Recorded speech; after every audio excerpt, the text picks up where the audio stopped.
भारतीय जनता पक्षाने मिशन रत्नागिरी हाती घेतल्याचं पाहायला मिळतंय। रत्नागिरीमध्ये भाजप नंबर 1 चा पक्ष बनवण्याचा निर्धार मंत्री नितेश राणेंनी केलाय। प्रवाहाविरुद्ध उभं राहण्याची जिद्द ठेवा असाही सल्ला नितेश राणेंनी कार्यकर्त्यांना दिलाय।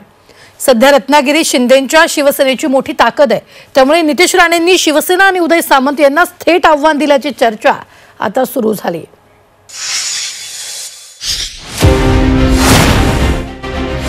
भाजपचं मिशन रत्नागिरी।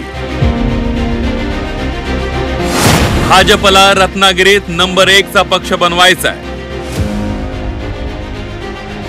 नितेश राणेंचं उदय सामंत यांना थेट आव्हान।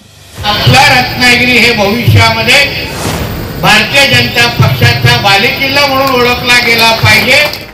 भाजपने मिशन रत्नागिरी हाती घेतल्याचं पाहायला मिळतंय। भाजपला रत्नागिरीत नंबर 1 चा पक्ष बनवण्याचा निर्धार भाजपचे नेते आणि मत्स्य आणि बंदरे विकास मंत्री नितेश राणेंनी केलाय। रत्नागिरीला भाजपचा बालेकिल्ला बनवायचा आहे। आगामी निवडणुकीत जिल्ह्यात भाजप पहिल्या स्थानावर असेल असा विश्वासही नितेश राणेंनी व्यक्त केलाय।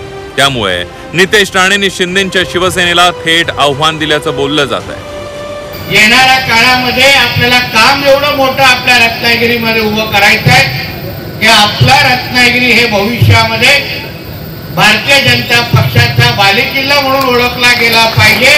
त्या दिशेने आपल्याला वाटचाल करायची आहे आणि सातत्याने अशा पद्धतीचे कार्यक्रम अगर आपण घेत राहिलो तर मला विश्वास आहे येणाऱ्या प्रत्येक निवडणुकीमध्ये या रत्नागिरीमध्ये भारतीय जनता पक्ष हा 1 नंबरचाच पक्ष राहील। नितेश राणेंच्या या वक्तव्यानं राजकीय वर्तुळात जोरदार चर्चा सुरू झाली आहे। रत्नागिरीत शिंदेंच्या शिवसेनेची मोठी ताकद आहे। उदय सामंत यांचं जिल्ह्याच्या राजकारणावर वर्चस्व आहे। रत्नागिरीमधून उद्योगमंत्री उदय सामंत आमदार आहेत, तर राजापूरमधून त्यांचे बंधू किरण सामंत आमदार आहेत। पालकमंत्री पदही शिवसेना मंत्री उदय सामंत यांच्याकडेच आहे। रत्नागिरी भाजपचा बालेकिल्ला बनवण्याच्या नितेश राणेंच्या वक्तव्यानंतर भाजप आणि शिवसेनेतील धुसफूस वाढण्याची शक्यता वर्तवली जाते आहे। याआधी राणे आणि सामंतच्यात अनेकदा कुरघोडीचं राजकारण पाहायला मिळालं होतं। आता पुन्हा एकदा त्याचा दुसरा अंक पाहायला मिळणार का अशी चर्चा सुरू झाली आहे। प्रणव पोळेकर, झी 24 तास, रत्नागिरी।